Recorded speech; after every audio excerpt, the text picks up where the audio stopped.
കാസർഗോഡ് കോട്ടപ്പുറം അച്ചാന്തുരുത്തി ദ്വീപിലേക്കുള്ള പാലം എത്രയും വേഗം യാഥാർത്ഥ്യമാക്കണമെന്ന ആവശ്യം ശക്തമാകുന്നു. നിലവിലുള്ള നടപ്പാലം അപകടാവസ്ഥയിലാണെന്നും നാട്ടുകാർ പറയുന്നു. അച്ചാന്തുരുത്തി ദ്വീപ് നിവാസികളുടെ വർഷങ്ങളായുള്ള ആവശ്യമായിരുന്നു കോട്ടപ്പുറം പാലം നിർമ്മാണം. ഏറെ പ്രതിഷേധങ്ങൾക്കൊടുവിൽ 2010-ൽ BS സർക്കാരിന്റെ ഭരണകാലത്താണ് പാലം നിർമ്മാണ പ്രവൃത്തികൾ ആരംഭിച്ചത്. ഇതിനായി മലബാർ പാക്കേജിൽ ഉൾപ്പെടുത്തി 24 കോടി രൂപയാണ് നീക്കിവെച്ചത്.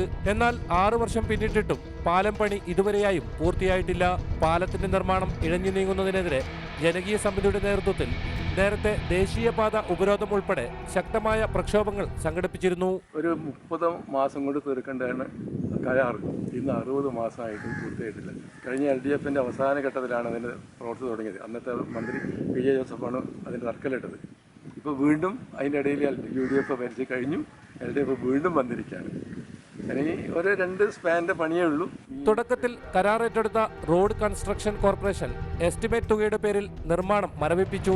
ഒടുവിൽ കൊച്ചിയിലെ കൺസ്ട്രക്ഷൻ എഞ്ചിനീയേഴ്സ് കോർപ്പറേഷൻ പ്രവൃത്തി ഏറ്റെടുത്തതോടെയാണ് നിർമ്മാണം അല്പമെങ്കിലും വേഗത്തിലായത്.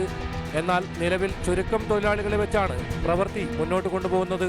പാലം യാഥാർത്ഥ്യമായാൽ കാസർഗോഡ് നീലേശ്വരത്ത് നിന്ന് കണ്ണൂർ ജില്ലയിലെ പയ്യന്നൂരിലേക്കുള്ള യാത്രയിൽ 12 കിലോമീറ്റർ ദൂരം ചുരുങ്ങിക്കിട്ടും. നിലവിൽ ബലക്ഷയം സംഭവിച്ച മരപ്പാലത്തിലൂടെയാണ് അച്ചാന്തുരുത്തി ദ്വീപിലേക്കുള്ള യാത്ര.